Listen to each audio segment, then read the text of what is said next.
everybody, thank you so much for coming. Welcome to Google. And if you haven't ever had a tour of the Spruce Goose, it's my office. So I'm happy to tour you, not tonight, because we have to be out of here at 8:30, but anytime. This office is not only special in so many ways where it's haunted, but it also is very special because of the Spruce Goose hangar and all that Howard Hughes means to us. So it's a really cool place. There's a Harry Potter conference room that's legit. So if you ever in a park and all sorts of things. So if you ever want to take a tour, feel free. Anyways, I'm Jill Tracy. I'm Google Cloud Security Sales Specialist for Google. I've been here about 3 years. It's been the best ride of my life. It's awesome here. It's just so special, a great place. I call my Google experience here my pinch me moments because I have probably some of the smartest people, including all the people in the room, in my offices that I can pull from. And sometimes in meetings where Google is talking about how Google secures Google, and I'm like, wow, this is cool. So anyways, welcome. Glad to host this today. We'll do more, Richard.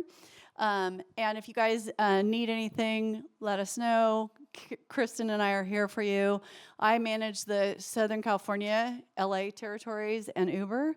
I know that sounds weird that I just have one account up the Bay Area, but that's the case. So anyways, and then one last little housekeeping note.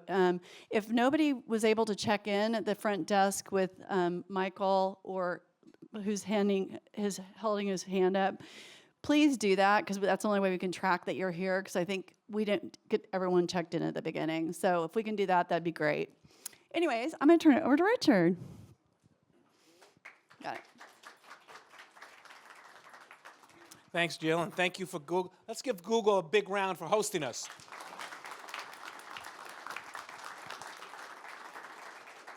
And thanks for making a little step so I can get up here. So thank you all for coming. This is great. I love this location. I love Essentia downtown, too. We try to get some downtown, some west side, because, as we know, all of LA is geographically undesirable during rush hour. And it's just a matter of where you live. So thank you all for braving the traffic. I know that there's a bunch of people that haven't made it here yet. Hopefully they'll make it in. But we have 2 speakers tonight, so it's going to be an action-packed evening full of information. You did hear that we must vacate by 8:30. That's kind of their rules, so please respect that. But there should be some time afterwards for questions for both speakers, as well as a little networking time.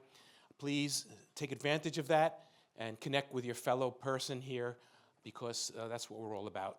Okay, it's education, but it's also getting to know each other and getting to find out who's here that can help you in your career and become a friend. I got a lot of friends that I made just from these meetings. By the way, I'm Richard Greenberg. I'm the president of ISSA Los Angeles. We are the founding chapter of ISSA International, which is in most major cities in the world.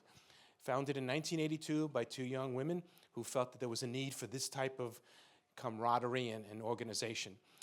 So we're celebrating that. It's over 40 years now. We're still doing it, spreading and getting more chapters. We'd love to have you as a member. If you're not already, you're more than welcome to come without being a member. But if you attend more than half of our meetings, you might want to look at the finances, because members get a discounted rate. And so, right, if it's close, then your money goes to a good cause also. It goes to further what we try to do, which is education and networking and getting people together. So we meet the 3rd Wednesday of every month. We'll be in Essentia the next couple of months. We're not sure when we'll be back here, but Jill just assured me that she's going to try to get us back here a couple of times before the end of the year. So those of you on the west side like me, let's hear it, all right? And if you haven't yet, I suggest you take a look at the history of this location. This was the hangar where the Spruce Goose airplane was built by Howard Hughes many, many years ago. So it's got a great history. And, this is just one portion of the building. And she said that there's availability for tours. So ISSA has membership perks for you besides just the discounts for our meetings. Our summit, which is September 17th and 18th at the Annenberg Beach House in Santa Monica. You get a discounted attendance there. How many of you have been to our summits before? Okay, so if you can imagine going to a conference that is right on the beach. There's the Pacific Ocean, here's the beach, and here's the buildings. And you could just take your shoes off and walk in the sand during the breaks. So, it's probably one of the best venues you'll ever go to. This is beautiful as this is at the beach. So September 17th and 18th, mark your calendar. We haven't gotten all the speakers and everything yet. We're still working on that. If you are a company, if you work for a company that is in the IT or information security field, we ask you to kindly considering sponsoring one of these meetings where you can take the stage and address folks out there, tell them about what you do, your company, your solutions. You can have a table like the one we have outside when you're registered. You can be a logo on our website. Very good investment. We've had a lot of companies that have done that and said, this was great. I met a lot of people, a lot of good leads, good ROI. So please consider it.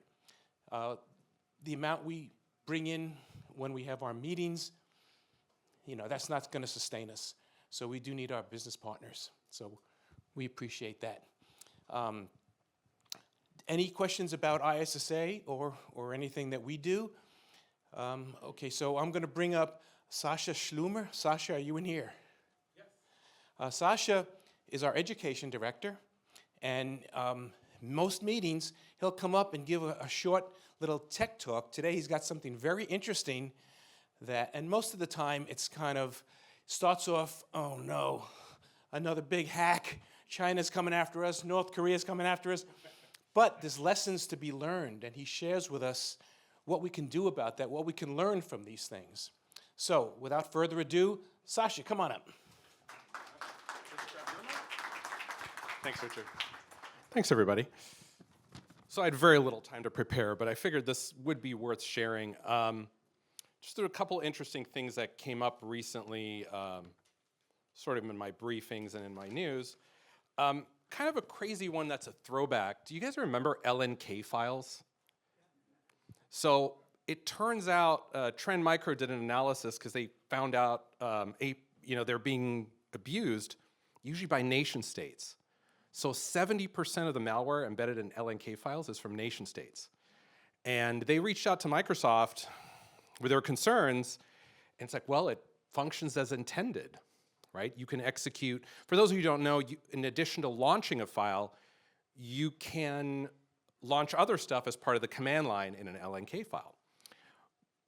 The one part is usually you can roll over the file with your mouse and see what's executing, right?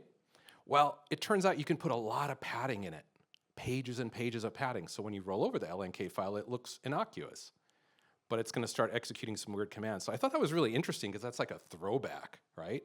That was years ago. And it's, I'm not sure if the malware vendors, I'm assuming Trend Micro is looking for weird behavior in those files, but I thought it was so interesting that Microsoft just went, no, we're not fixing that.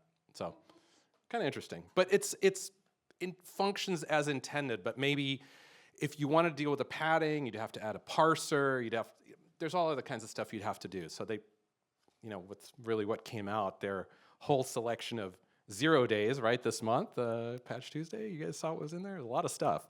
So maybe they got their hands full and this is not their priority. Then again, it is good that those 0 days are getting fixed. Another throwback I got for you guys, Volt Typhoon, right, the Chinese APT. Initially, they're kind of living off the land, and their usual initial access vector seems to be devices that are exposed to the internet with admin interfaces to get in. So I thought it was interesting because what came up here was that this is really coming up a lot now because there's been attacks on Fortinet, Juniper, right, and TP-Link has been used in a botnet. And really, you might be surprised your organization might have some administrative interfaces on the internet. Probably not in your main office, right? It's probably gonna be one of your remote offices. And usually when those interfaces are exposed, folks don't think about like, well, what can I do to restrict it, right? Because somebody needs to get in for emergencies, that's why you left it open, right? But why leave it open to the whole internet? Your folks are usually gonna be coming only from the US, right? Might as well restrict that. But really the way to fix that is if you have to have them open, restrict it to an IP, right? Maybe pay one of the VPN providers to get a dedicated IP and just whitelist that. Just that one IP, right? You kind of have it locked down. You still can get in if you have to. Or set up something in AWS, right? So you have to go through AWS kind of like a jump box, right? So you can kind of get into your stuff. But this seemed to be a pretty big topic. It seems to be quite a big issue. And really where it comes up a lot, I may not ask you to raise hands, but I assume some of you use MSPs. I assume some of you do.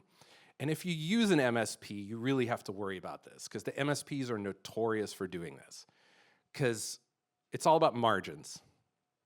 MSPs operate on margins and they're razor thin. So a lot of the time, what came up in this briefing, someone who's experiencing this, figured out one MSP, they went to another client that had the same MSP they already dealt with. They were able to guess the admin password because it was a combination of the name of their MSP and the client and like a $sign. Yeah, meets the complexity requirements, right? It's all good. So if you have an MSP, really think about it. I'm gonna keep it short. The last kind of interesting one, sort of interesting, but I'm assuming a lot of you have Alexa devices. There's gotta be people in here, but a lot of security folks don't like them, but I bet you some of you have them. And now you have to agree to send your data. Yep, send your data upstream because they want to recognize your voice, they want to recognize the identities in your house, and they want to use AI, right? You want to use AI, right? Everybody wants to use AI. So there's going to be that concern of that data going upstream. The only kind of, for privacy's sake, but the only good thing is Alexa devices have been very secure. Really, no, they really have. I mean, the hacks that have been shown, you had to have local privileges to do. And same with a lot of the Google Assistant devices. They're generally not the ones I would worry about. The stuff I'm gonna worry about is the stuff that's on AliExpress. We're like, oh man, I can buy this AI assistant device for 20 bucks. It's awesome, right? You don't know where your data is going. And those devices are also gonna show up on Amazon, right? For 50% more that they're gonna charge you for the same device you bought on AliExpress. You just get it in 2 days instead of 2 weeks. You know, that's what you pay for. And yeah, just be aware because they're gonna ask you to agree to those new terms.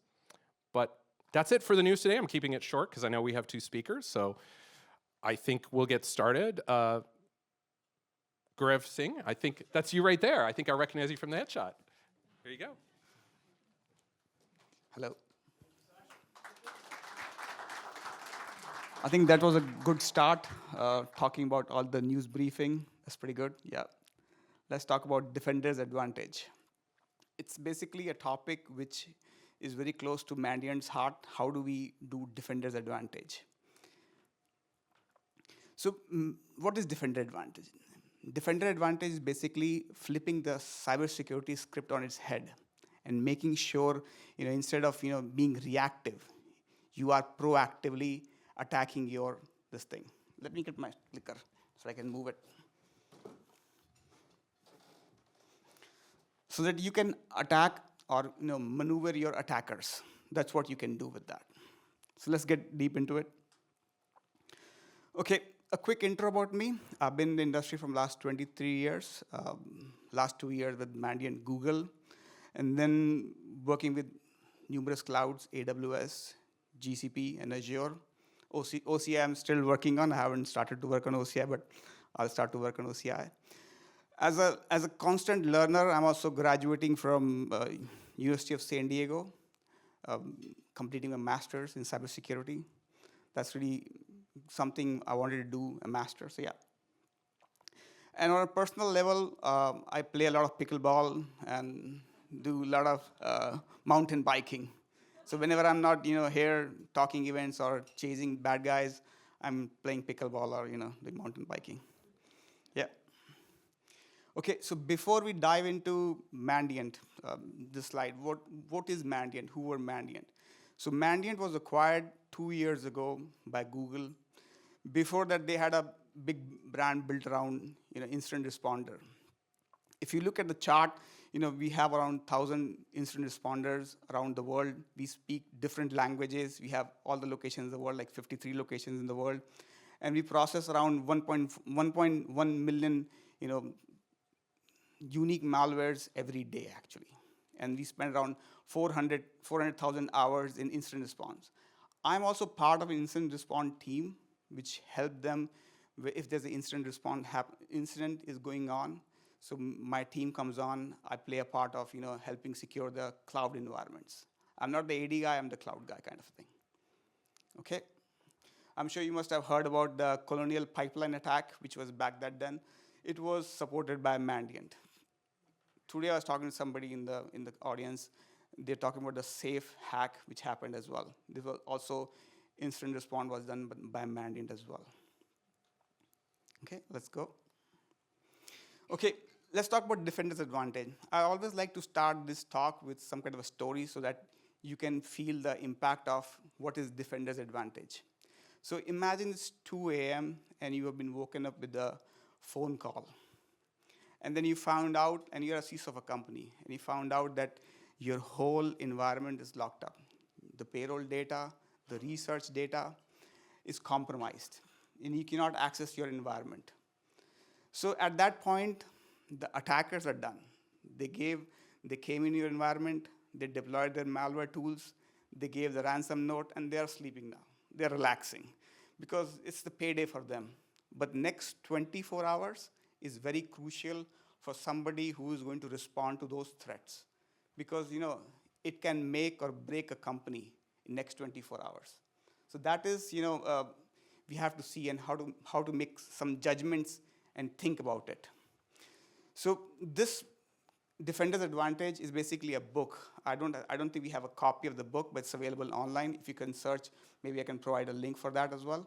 If you can search online, you'll find a book. It's like a PDF format book. Yeah. It gives you a home field advantage. The home field advantage is something where you are basically protecting what you know. Because it's your home field. You know the network, you know everything, where everything is hidden. How do you secure it? So that is basically home field advantage. So we'll talk about in greater detail in upcoming slides. Okay, let's move on. Okay, let's talk about domains of IT security. So I just want to make sure that we have a basic understanding of what are we doing with the domains of IT security.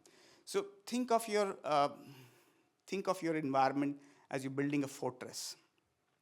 So there's something called security governance. Security governance sets the rules of the strategy like a blueprint for your fortress, guiding framework, what framework you have, and what defines what do you need to protect, and how would you protect it. And then comes the security risk management. Identify threats and vulnerabilities, like watching the danger on the horizon, including potential vulnerabilities that can hamper you, and implementing those safeguards. And then comes the security architecture. Basically, how do you make sure you have MFA enabled, and how do you make sure that you have all those defenses up and running? So those are the key factors for your domain to maintain. And then comes the cyber defense. Cyber defense is basically, actively monitoring your firewall. Somebody has to actively monitor your firewall, make sure they are going back and actively fighting with your bad guys there.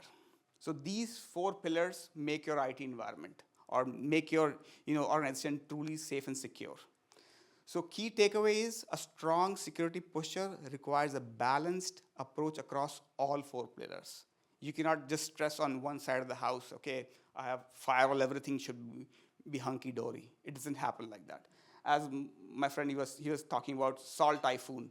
Salt Typhoon is basically, they don't go through the firewalls. They go through some other routes. They're not sitting everywhere. They're just sitting inside Cisco routers, things like that. So behind firewall, it doesn't matter that. So we have to make sure we spend time on all 4 pillars.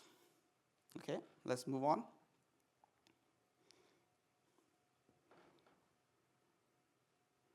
Okay, hopefully we'll move.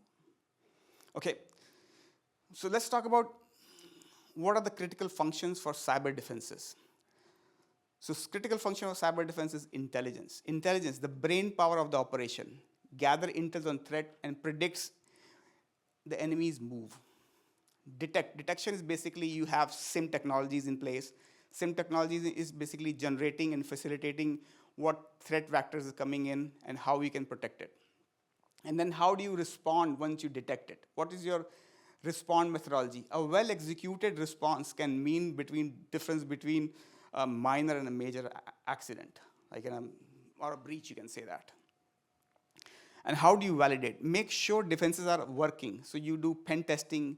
You do things like making sure you are red teaming. You are identifying weaknesses before you make it public, kind of a thing. If you want to make sure your website or e-commerce is working fine, you have to make sure that you do some kind of pen testing before you make it public. And then comes the hunt. So the proactive hunt is something you seek. So I was talking to one of the customers, the financial customers. So what happened, they are being targeted by Scattered Spider. Scattered Spider was one of the threat actor who hacked MGM Casino. So the strategy what they use is social engineering. So basically they attack the social engineering as well as attack your identity access management. So you need to know what kind of threat hunts are behind you. So that's what helps you track it down too. Okay, so the key takeaways: a strong cyber defense requires a team effort. You cannot just do it once in a while, kind of a thing. You have to have a team doing this thing. Okay, let's move on. I talked about intelligence earlier. So intelligence. So imagine trying to navigate a city without GPS or a map. That's what it's like trying to secure an organization without threat intelligence. If you don't have threat intelligence, how would you know what to secure and what to do that? So what's the challenge? So many organizations, they subscribe to threat intelligence feed, thinking of subscribing to all the newspaper in the world. Say they have a lot of threat intel coming in, but they don't know what to do with that threat. What is the next action they need to take? There are a bunch of IP addresses coming in a threat every day, threat intel feed, but they don't know how to action that, how to make sure it works fine with them. So let's break down how actually to use threat intelligence. So as we talked about Salt Typhoon, T-Mobile was attacked and Verizon was attacked by Salt Typhoon. So the threat intel was, or threat actors basically got into the environment where there was no protection. As my friend mentioned, they went into open exposed Cisco routers which sitting on somebody's network. They went into it. So you have your EDR, you have your antiviruses sitting on computers, endpoint protection, but there is none sitting in your Cisco routers. How would you protect that? And they're living off the land. They're just keeping quiet, living there, and then they're just making sure everything is hunky-dory there. So basically, that kind of threat intel helped other providers as well. So if it was helped by like T-Mobile, when T-Mobile found out about these activity, they published a paper. Verizon also used that published paper and made sure that that intelligence is helping the whole community, kind of a thing, if it makes sense. So that's how you channelize the threat intelligence across the field. Okay, let's move on. Okay, so let's talk about cyber threat profile. I'm not sure if everybody have heard about cyber threat profile. Can somebody show me a hand, like how many of you have heard about cyber threat profile, like your company uses cyber threat profile? Okay, that's pretty good, yeah. So cyber threat profile is something you have to make sure that you have. Like a bigger company, they generally try to make sure they have some kind of cyber threat profile. So it's basically detecting or something like a new use case. Like if you're trying to find a new use case, you wouldn't jump into action without understanding what are you dealing with. You have to understand what are we dealing with. Is it a nation state actor? It is a hacktivist going on? What is going on? So you have to understand. So introducing threat profile is basically it's like detective which is trying to solve a case.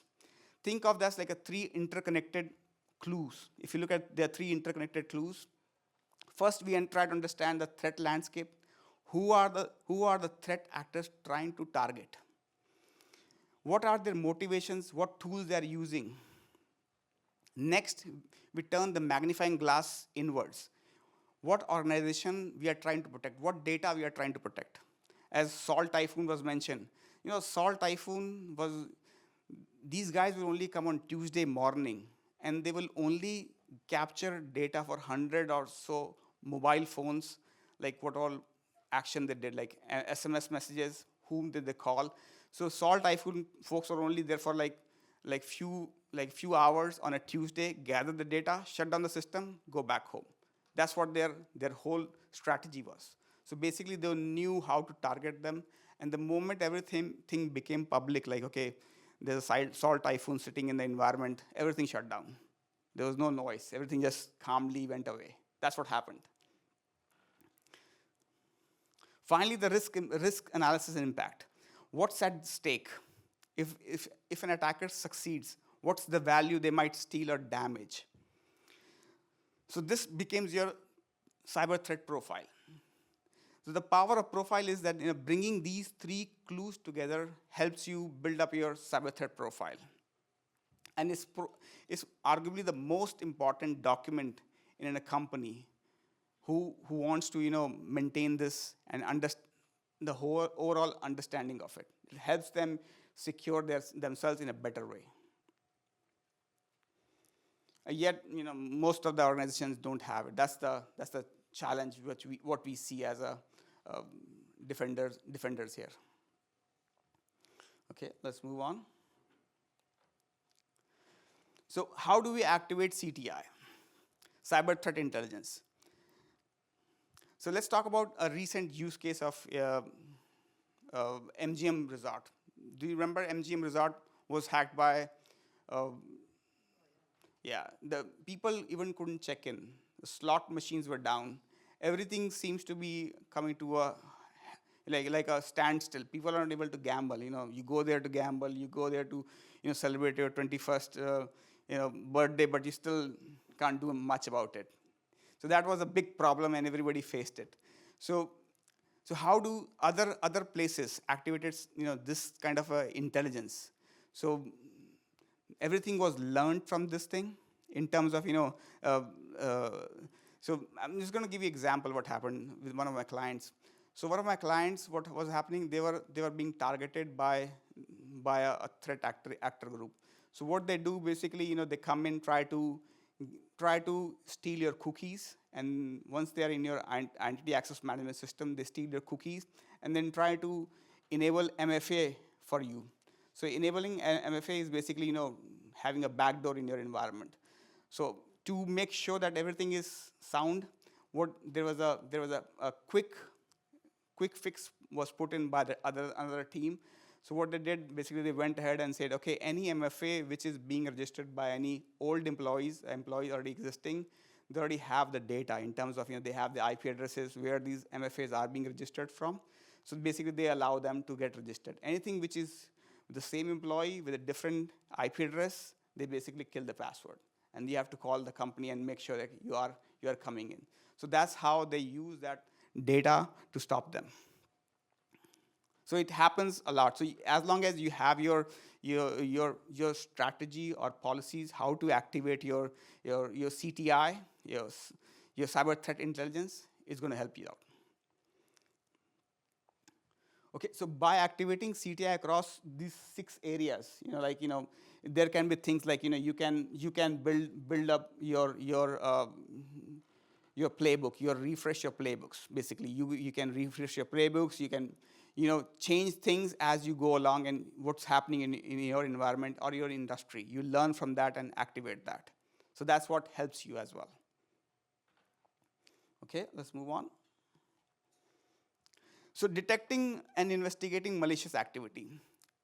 So if you want to continue the story from MGM, so it's possible that MGM security analysts were overwhelmed with alerts, hindering their ability to identify critical signs of the attack. This can happen too. Like, you have some time of alert fatigue coming on. Like if you give alert on everything, that's a problem too. You have to have some kind of automation built into it so that you can take action on top of it to make sure that you are mitigating what's critical and what's required. So to avoid from to what do we do as a defender? So I've been to multiple incident response cases where they don't have logging. One side they have everything logged in, and one side they don't have anything logged in. Like the threat actor has been sitting inside the environment from last 2 years, but the company I'm dealing with, they only had logs for 90 days.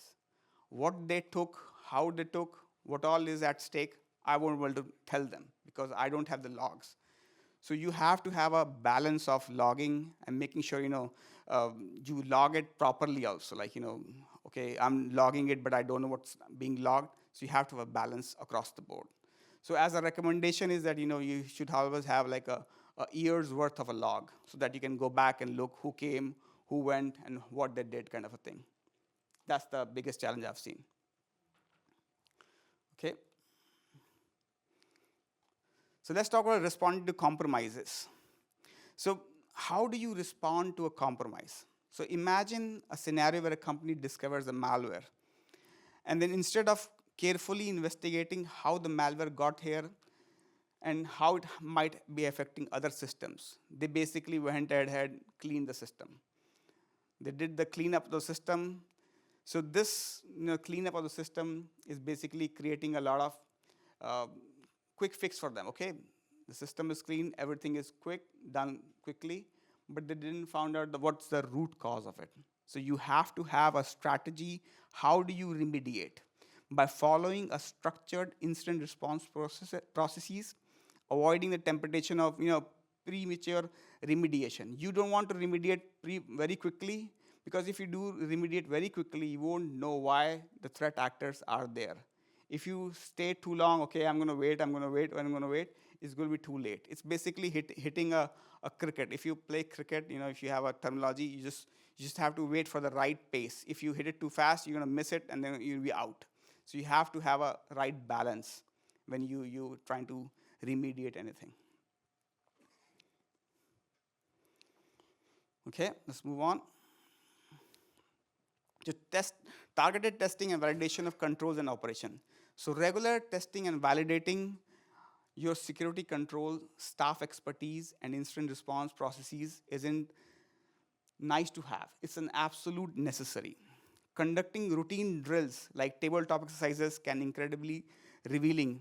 In my experience, while I was doing a lot of tabletops in the past, so one of the tabletops I was working with, and this person says, okay, if this thing happens, she knows what to do. And she said, no, I don't know anything. It's not in my profile. I didn't get the memo.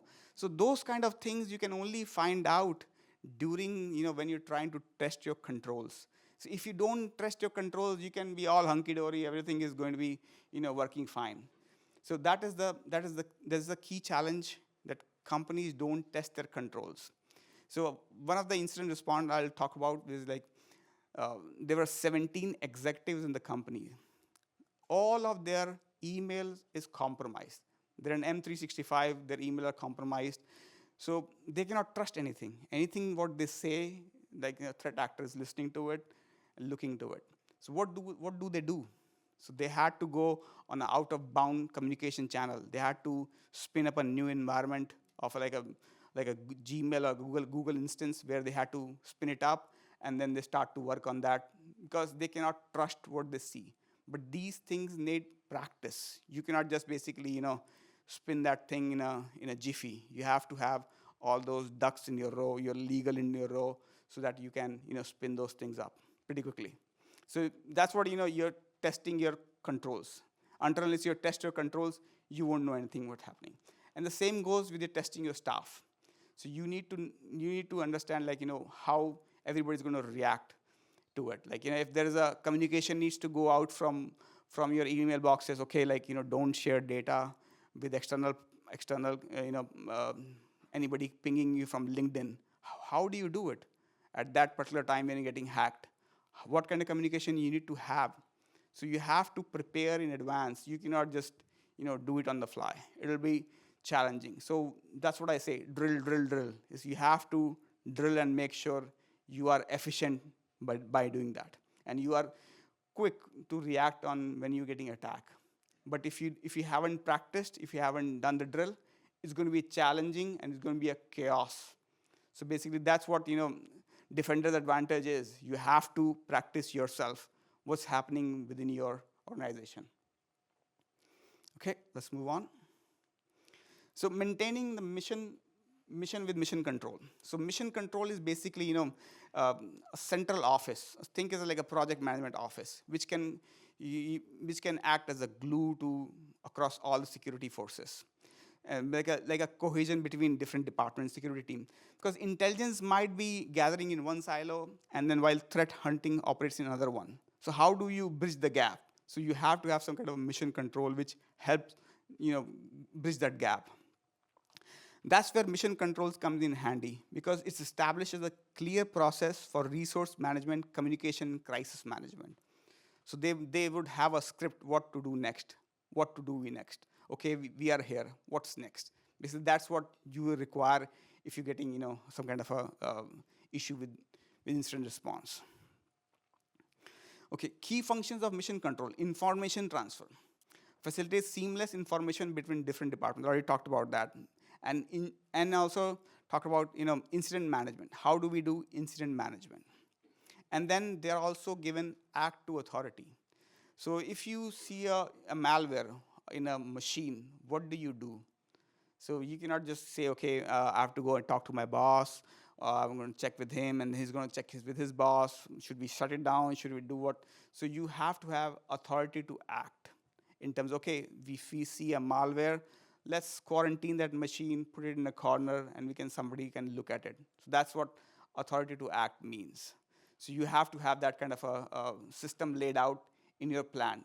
Unless you have that laid out, it will be a challenge. Okay, let's move on. Okay, so those are the things I talked about. So now how do you activate your cyber defense? So this slide focuses on activating cyber defense. It's about moving from a state of preparedness to actively defending your organization. Think of this that you have built a security system, but it's doing okay for you, and it's sitting idle. You need to activate it, bring it to life, make it work for you. Now we understand that not every organization has the resources or desire to build a full-fledged system. That's perfectly fine. Everybody does not have all the resources. But there are many ways to activate your defenses. Get your leadership on board. Secure the right necessary resources. Find the right people with the right skills. Use tools and technologies to speed up your efforts. Partner with experts to supplement your team. Choose solutions that fit your budget and need. The key takeaway here is that you have an option. You can leverage SaaS offerings, microservices, AI. You can leverage AI. In today's day and age, if you have any problems in terms of finding, okay, this is a complex query I'm going to run on my SIM, how do I make it easy? Just pop that in your AI. It does not have any proprietary data. It does only have data about, metadata about IP addresses and other things. You can just pop it in here and ask question to AI to make your life easier. So that can help you as well. So partner with service provider to activate your cyber defense. So in the end, it's about finding the right combination of people, processes, and technology to protect your organization from today's evolving cyber threat. So that's how you activate your cyber defense. Okay, so I'm going to leave you with a quote from our founder, Kevin Mandia. So just like the sports team needs to train and strategize to win, we need to actively leverage our defender's advantage. Develop a deep understanding of your assets, data flow, and potential vulnerabilities. Don't just wait for attack to happen. Implement proactive measures like threat hunting, vulnerability management, security awareness. And regularly assess your security posture, identifying weaknesses, and call to make sure those defenses are in place, and stay ahead of emerging threats. A call to action: don't let your defender's advantage go to waste. Embrace a proactive and dynamic approach to cybersecurity, and use your knowledge to environment to build a truly resilient defenses. So that's what defender's advantage is. And you need to activate it. And nobody else will do it for you. All right, thank you. If you have any questions, I can take questions if you have any. Sure. Where does Mandiant source up-to-date threat intelligence, and what processes used to distribute this throughout the organization? So Mandiant basically is in the front line of an investigation. So if an incident responder, incident response call is coming through, so we stand up our team. Okay, what is happening? How are you getting it? So we set up a team of incident responder. We set up a team of threat analysts who sit in that call, as well as STS comes into it. STS is basically strategic team, which basically helps with the technologies you have, like Microsoft, Azure, Google GCP, or whatever the technologies you have. So that's how we gather threat intel from all our incident response. So that's how we gather it, and we publish every year like a book to everybody, so that everybody can leverage it and make sure they can see it and how to leverage it. Does that give you an answer? Any external sources? Yeah, there's external. It's publicly available, actually. Yeah, you can go and check it out. It's publicly available. We publish it every year. Yeah. Go ahead.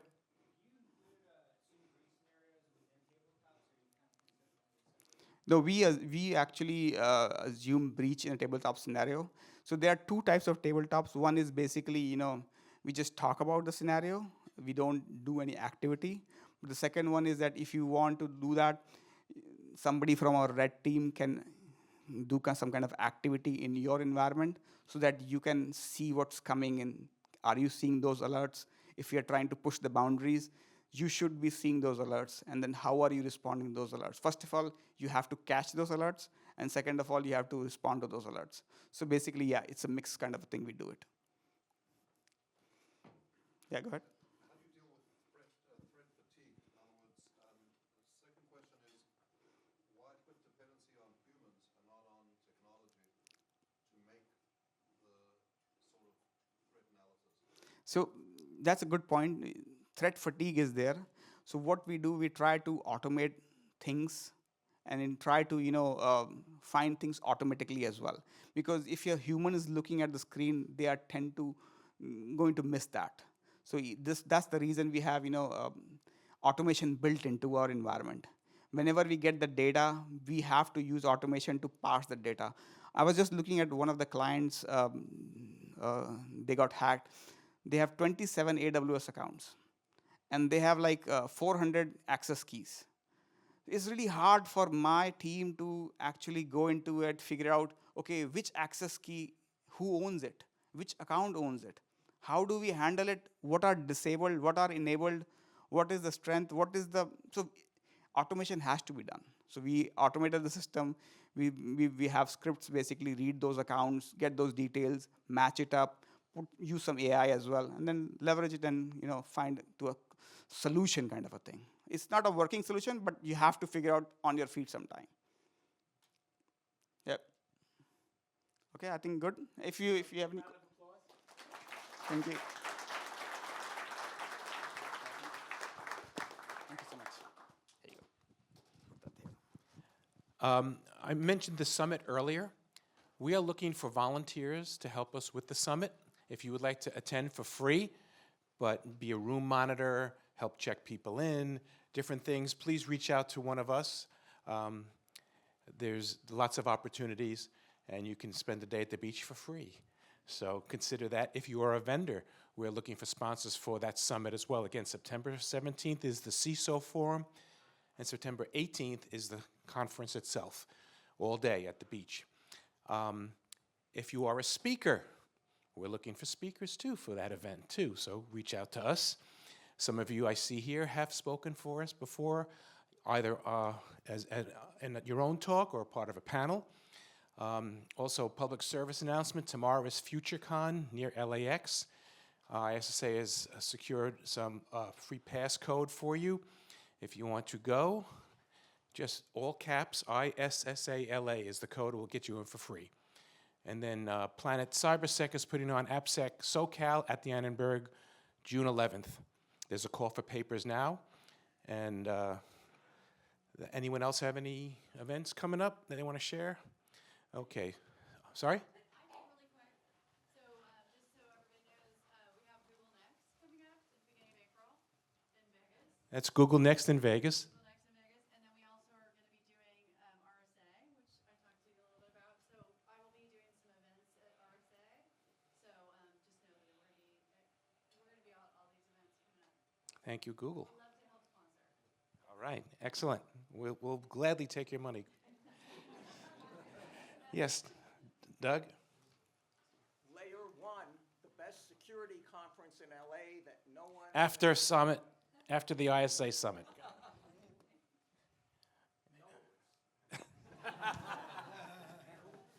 Okay. Are you connected with any of the folks there? Sometimes. Okay. It's Memorial Day weekend at the Pasadena, at a hotel in Pasadena. Really inexpensive considering you get breakfast and a Saturday night buffet meal. So check it out. What's the name? Layer 1. We may be having, we're working out arrangements with them. Oh, to get an ISA table there? Excellent. We'll be talking about it. Great. And I guess they'll give us a discount code, too, to go along with that, right? I'm working on it. Okay, thank you, Michael. Michael, can you raise your hand? Everyone see Michael? If you didn't sign in, please just see him. It's just, just to make sure that we know you were here. It really helps us to see how many people came, and because every month we look at the counts and go, I think that we're missing some folks. So it would just help us, please, if you just take a moment before you leave to see Michael over there.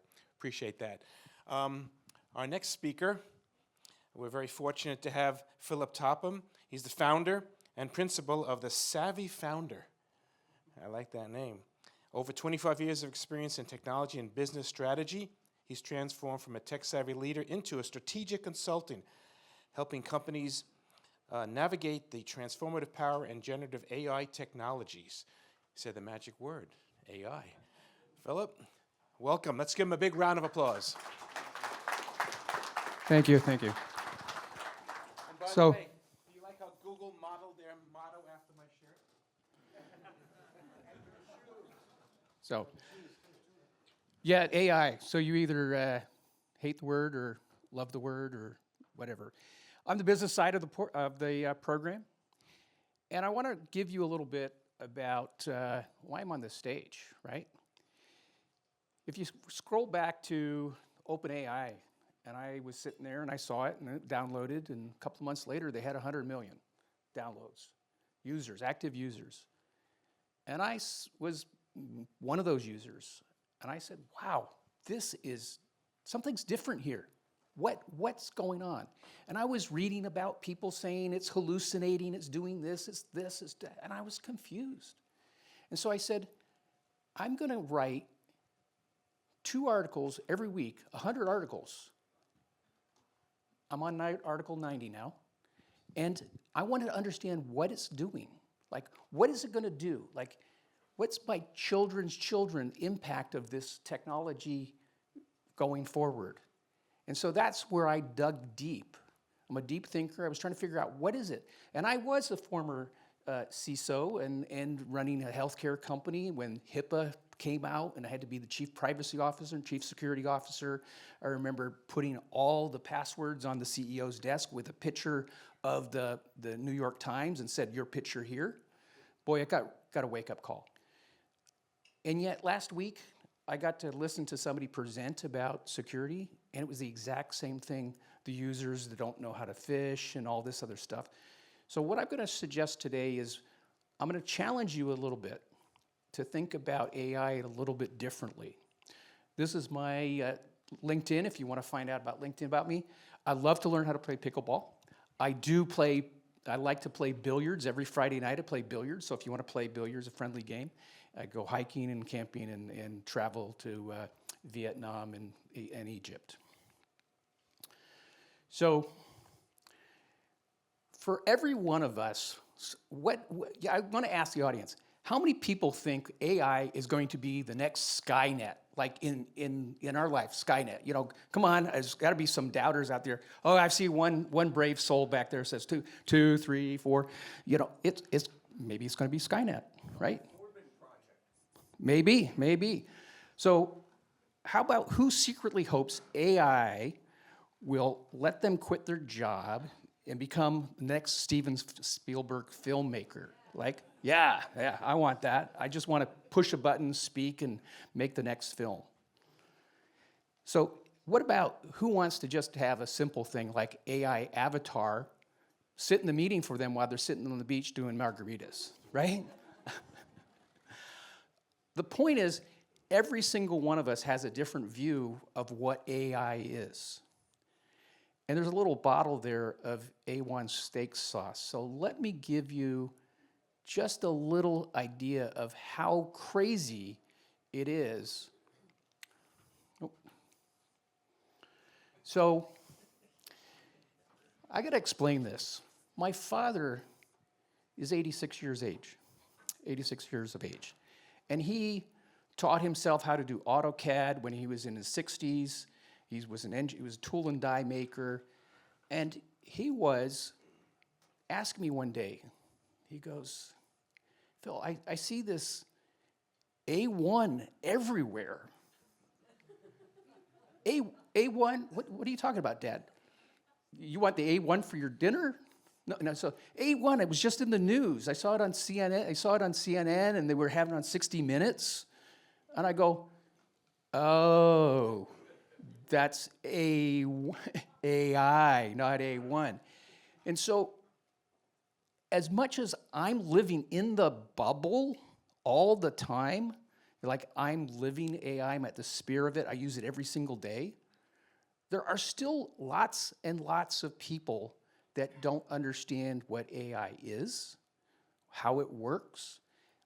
As I've gone on my journey, I particularly focus on private companies that are closely held and multi-generational private companies, the backbone, arguably, of America's business world. And they don't understand security. They don't understand what AI is happening. And if you think about where your children are going to get jobs and how they're going to work and how this wealth transfer, start thinking about that. It's really something to try to explain it to somebody that's 86. What is it? I still don't know. And I've been writing all this time. And I guarantee everybody, if I had a conversation with 10 people, I'd get 20 opinions. It's just confusing. And what it really boils down to is the reason it's so frickin' confusing is we're living in a bubble effect. How many of you, filter what you get in your email? Or you pre-select what your Netflix or your Hulu accounts are getting. You get mysteries or romance. We live in that. We purposely choose what we listen to. If we're working at a really big company, we get big company news. If we're working in the healthcare industry, we get healthcare news. I have no idea what the oil industry is doing. We're all in our own little bubbles, and we train ourselves how to do it. We're trying to figure out how to survive the onslaught of email, and we set up, I gotta throw that away, I gotta throw that away. Oh, that's my boss, I better listen to that. Oh, here's a hot deal, I better click on that and maybe get fished or something, We really have to understand that every single one of us are living in a bubble. And every one of us is perfectly right because we chose that bubble.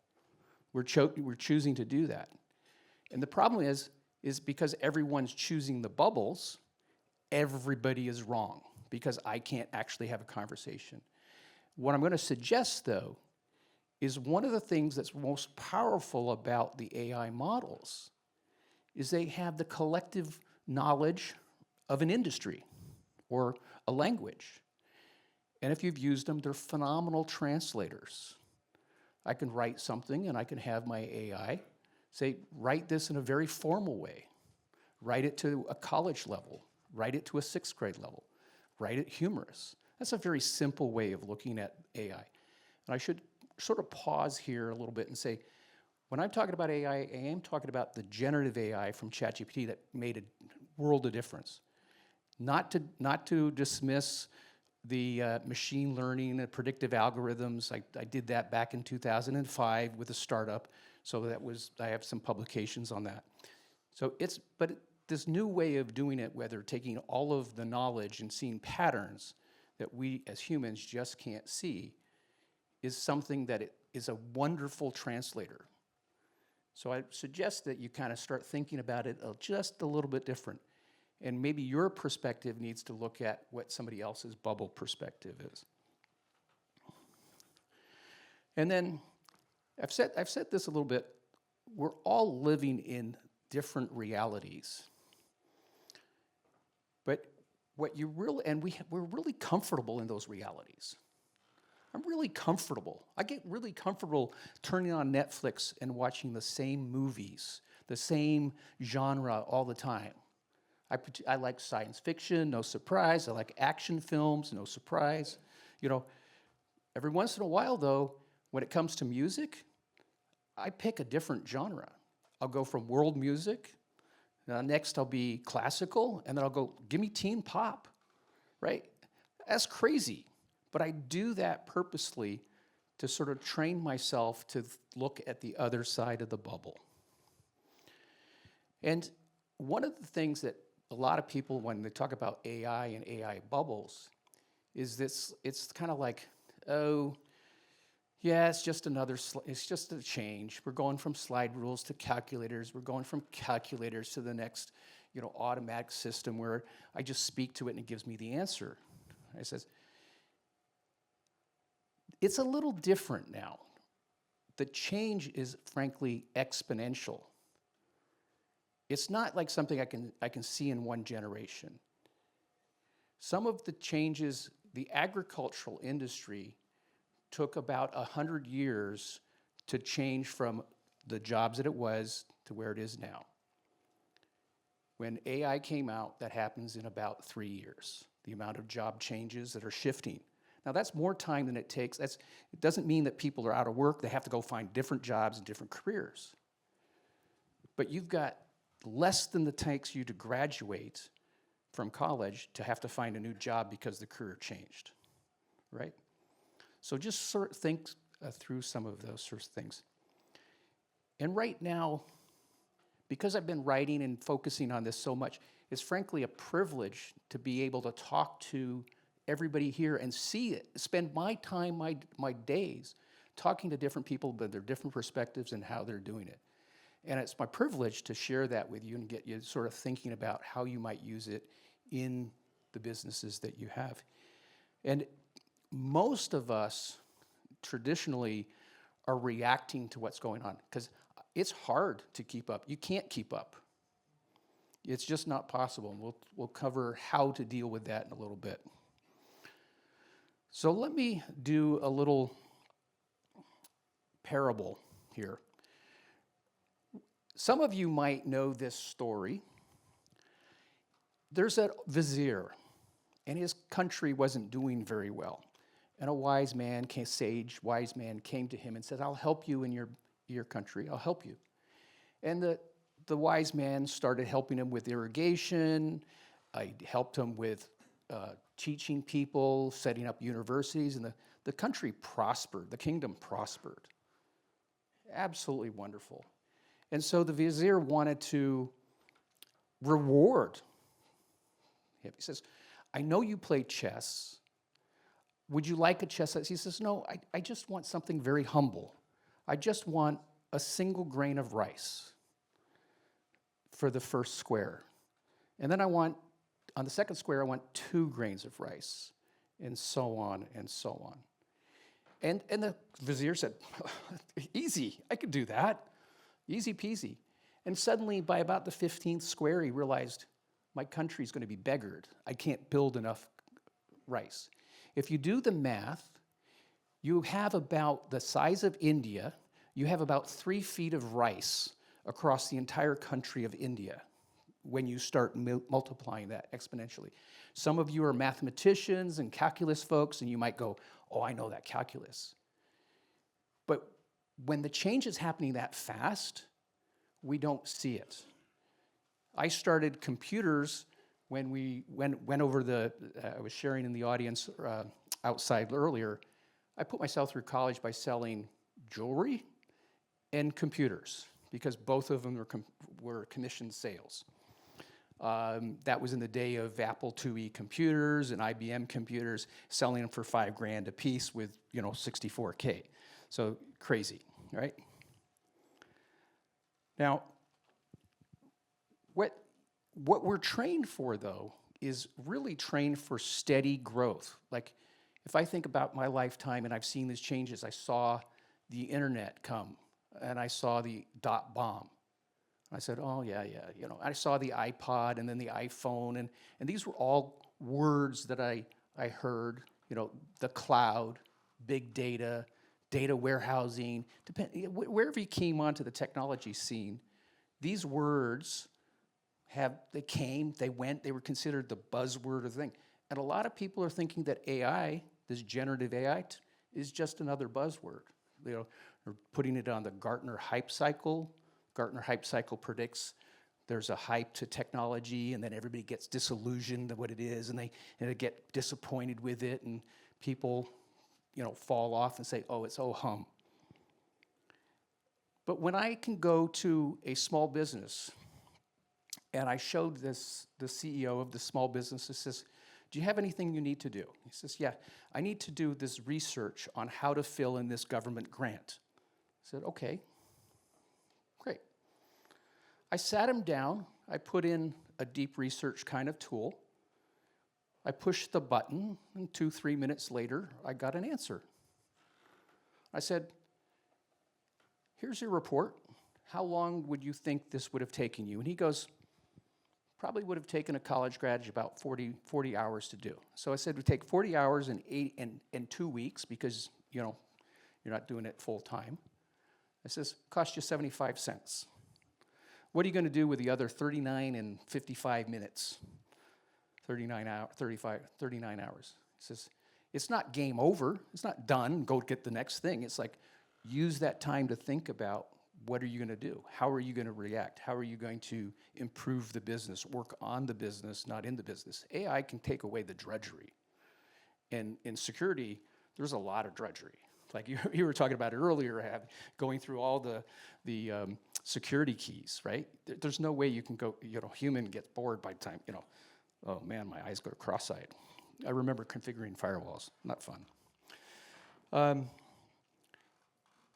It really is, the doubling effect is invisible. And where I like to think about this is every time I use an AI tool these days, I'm reaching into that little red box. Normally I used to reach into a little red toolbox. I pull out a screwdriver, I pull out maybe a power drill, a power saw, and they improve pretty slowly. Today, every time I reach into that tool, there's an upgrade. And we're talking grade levels of upgrade. Reasoning models, specific models for video, specific models for audio, specific models for talk to elephants. It doesn't matter. We're doing things in ways we've never thought about before. And exponential growth really means it's exponential uncertainty. As smart as I am, I cannot predict what's going to happen in 6 months. Not at all. And I don't think there's anybody in here that can say there isn't a company that is going to come out with something new in 6 months' time. DeepSeek changed the way we thought about what could be done with NVIDIA chips overnight. So when you start thinking about all this capability that AI has, what naturally comes to mind, and I've spoken to different companies, they fall into these two camps. They fall into it's bad or it's good. And then they justify why they're in that camp. Kind of sounds like a little bit of politics, which I won't go too much into there, but you pick a side. And the question I have, and it's not if AI will be used, it's like who uses it better. That's not the question. Will it be used for good? Will it be bad? It's like who's going to use it for better. And I actually love the gatekeeper, defender stuff, and I will talk about that in a little bit. I have this idea that are you a gatekeeper or a storm chaser? Now, understanding your domain and being understanding where you're at and what's going on, totally important. You can defend, you know where the entry points are, you know where you need to have stuff hardened down, but there's so much else that's going on that we're not even aware of. So you've got to poke your head outside the building and see what's going on. You have to understand. There's a storm of AI change on the horizon, and it is coming. And it is transforming the way I work. It's the way it's transforming how hackers do things. I can't remember the last time I got a bad phishing attack with bad English. That doesn't happen anymore. In fact, it looks exactly like the FedEx thing perfectly.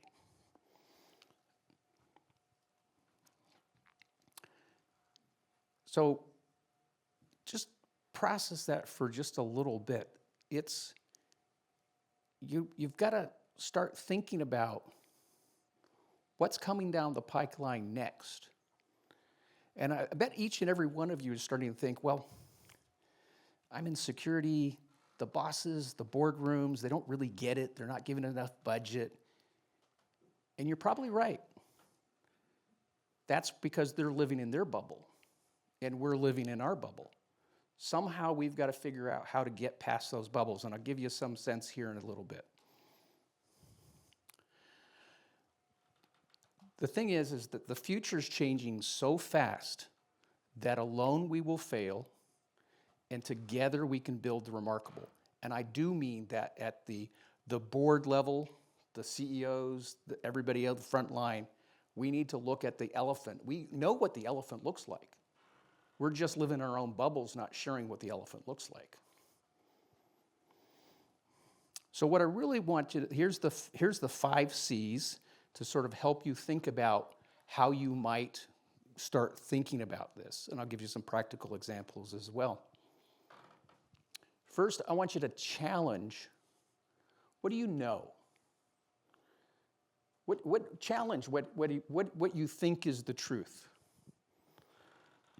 You challenge that you're only going to defend, challenge whether you're going to attack, challenge whether you're going to use AI, not use AI, challenge whether you use AI for proprietary stuff or not, right? Some people are not. Maybe build your own models to use the system. Challenge everything. But you also then have to have a conversation with people to understand their other bubbles and what their concerns are and where they're at. And challenging is I like to say, you challenge like a 2-year-old. But Daddy, why is the sky blue? But why, Daddy? And you do that, but why, to the borderline of obnoxious, but in a fun, little childlike manner. I love doing that, going into a new business and just playing the dumb consultant that doesn't know diddly about their business and just asking why. They're usually, nobody's asked me that before, and they're just amazed. I'm always amazed at the answers that they already have that they've never actually voiced or articulated, and throughout the entire business that way. So that's that part of the conversation, is asking the why and challenging. But you're also going to need to commiserate because you're going to go, oh my goodness, we're looking at Herculean change. Nobody knows what's going on. I can't figure it out. It's scary. Yeah, it is scary. But the one thing I do know about humans is we're social creatures. Social means we build things that we ourselves cannot build alone. Like, I don't even know all the technology that goes into making this computer screen work. I see a row of computers back there. I bet I could probably name maybe 20, 30 of the suppliers that make that possible. There's probably 500 or 1,000 suppliers that made all that equipment. So we, as a world, are tremendously good at collaborating and building things that are at scale that we can't do alone. All that's stopping us from doing that is having that conversation and sharing our experiences and saying, this is what we're going to build. This is how our future needs to be. And so when you start figuring out that and you get past that commiseration, you go, let's collaborate. We can figure it out. And that is what creates that intentionality. It allows the opportunity to create change. So from practical steps, right?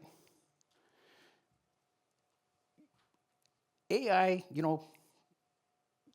start your literacy. Whatever industry you're in, start reading about it. Spend a little bit of time. Figure out how to use it for yourself, for other stuffs. If you can't use it at work, use it at home. But spend those cycles. We're in a process where things are changing so fast that you have to spend a little time trying to keep up. I'm trying to keep up full time, but please spend a little bit of time learning how to do it.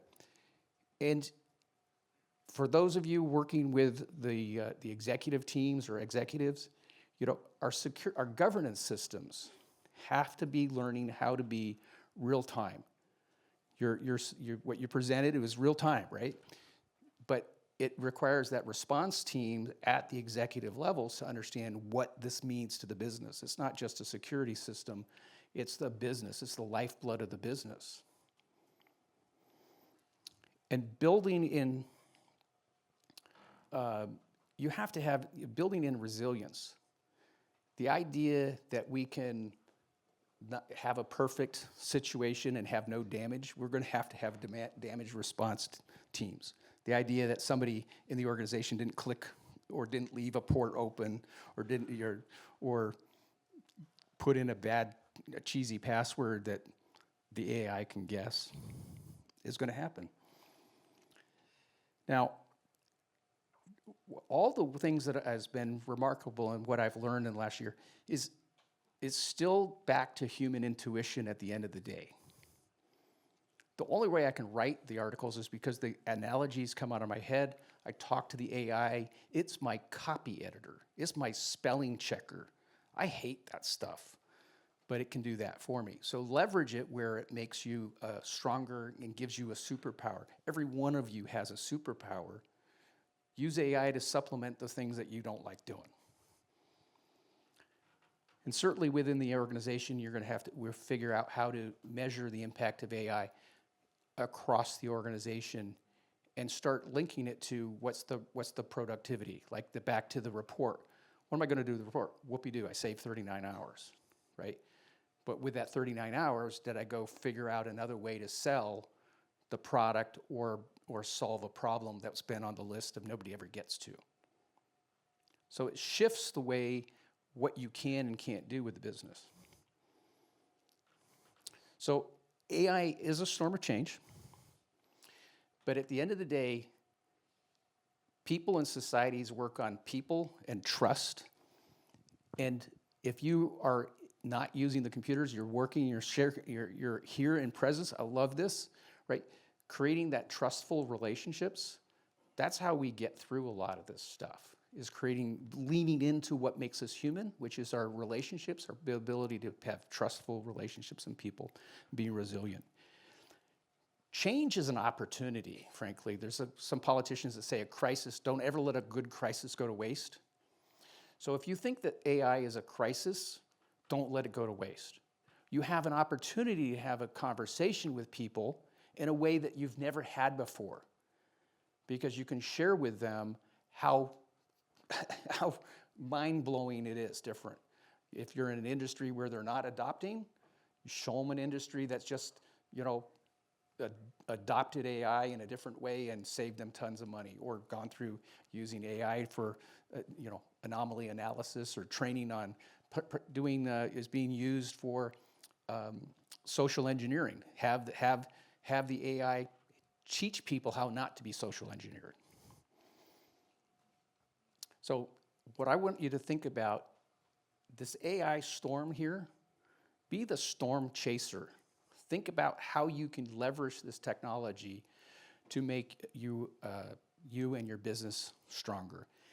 A is not just a storm to survive, it's an opportunity to chase. So let's all navigate this together with purpose.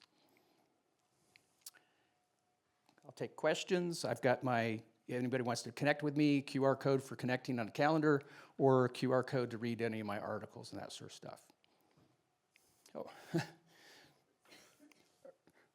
I'll bet. Very interesting. It just shows the nice benefits to those who enjoy the storm being chased by somebody else and enjoy nice sunrise. Economically, you can argue that it's not the best thing to be a storm chaser, but to be the person who watches a storm chaser. Yeah. So, yeah, I did use AI for every image. And probably the hardest part of the presentation was finding an image that made things. I particularly like this is because the idea is that after every storm, the clouds part and the sun comes out. And so we go through those. And that it builds resilience. I don't think the humankind would be where we're at today if we just lived in Eden all day long and we had no storms, we had no issues. It's the storms that make us stronger. How important do you think the operating model for a person accepting AI is? It clearly varies from it's a magic black box, with Intel inside or something like that, with that trust connotation, to it's completely untrustworthy, say, on just the trust.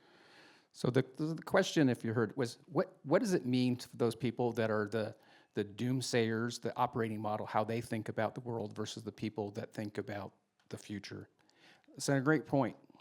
As a species, there's the curve of adoption. There's 10% of us that are just always out there at the front trying everything new. And then there's anybody in marketing knows the early adopters and the early majority and then the laggards. Well, the thing is that those of us that are the early adopters and the early majority, we have to go drag the people that are there and help them understand that hey, I want to help you. You really can't do this. You're going to be left behind. And particularly if you have children or other things. I live in Orange County. I was at Newport Beach. There were two ladies, and we were talking with my friend. There was a lady bartender, and there was the hostess, and they heard us talking about AI, and then she said, "Oh, I'm getting a double major at the Orange Coast College in computer science and graphic arts." And I said, "Oh, maybe you might want to figure out something else and start reading up on AI and learn how to be an AI designer." So just that simple act of trying to help somebody, we all have that power. If you're back to Andrew's question, if you're that person that is leading, look over your shoulder and bring somebody with you. I'm not going to change the person who's the laggard, but you can drag them along.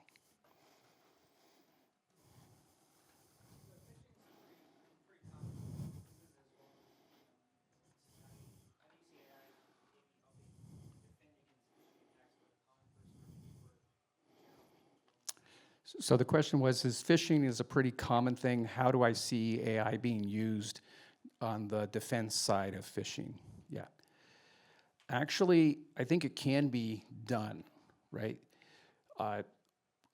Every single vector that comes into a company is knowable, especially every email coming in is knowable that it came in. The power of AI is that it can be put in the amount of patterns if you build a model, is my personal opinion. If you build a model with all of that stuff, it can do pattern recognition in a way that we fail to see. That's something that I think we'll get to some of those kinds of capabilities. and using it in going beyond just the language models, but other patterns. The thing about generative models is they're all built on human activity, human language, human video, human stuff. Phishing is human activity, perfect use case for figuring out a model for that. New startup, new billion-dollar company starting right there. Anything else? Oh, well, let's go over here first. Yeah, great question. The question was, do I think AI is going to eat itself by, being trained on bad data? Frankly, we're going to learn how. You can go online and there's a ton of large language models. There's a ton. And so every different company is building their own models and training them and learning how to feed the model. And there will be people that learn to feed the model badly, and those models will die. And then there'll be people that learn how to build the models carefully and curate it. And there's a lot of special purpose models being built, particularly in the pharmaceutical, where they don't want their private data being out there. It's their clinical trials and all that. They're building their data for themselves. So they're being very careful about how they feed that model. And the second question, though, you had.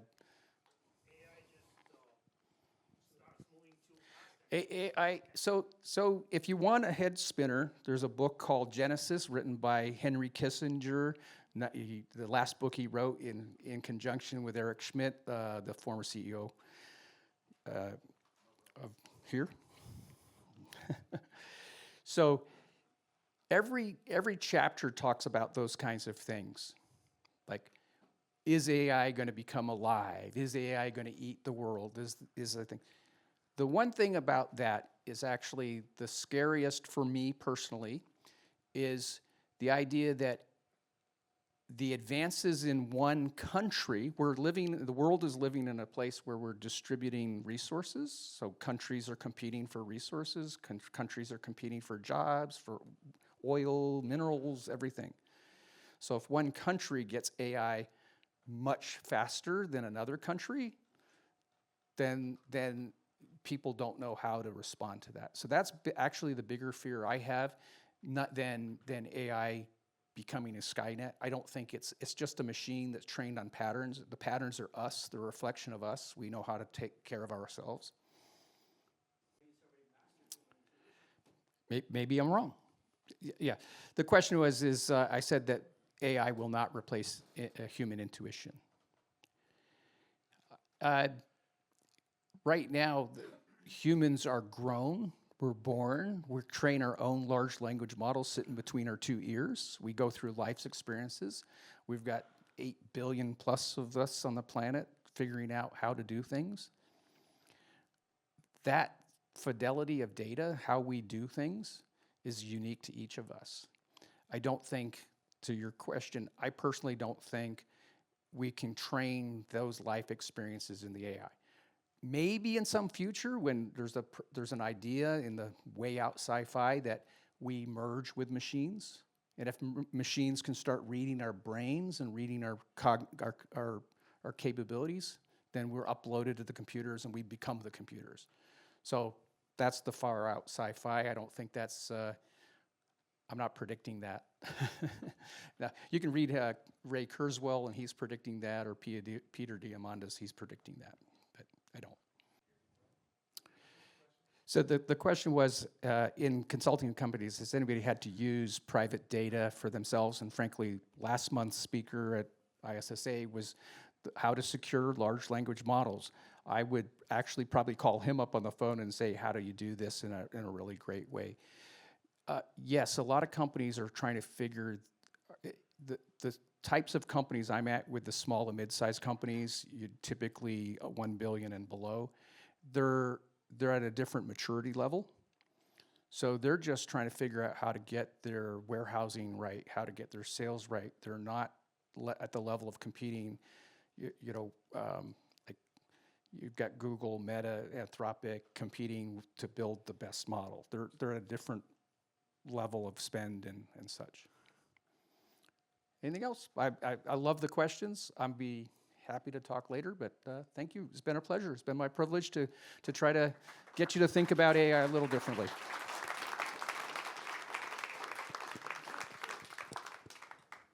Hope you all like this. The fact that we have two speakers who've been doing that the past year, give you more content.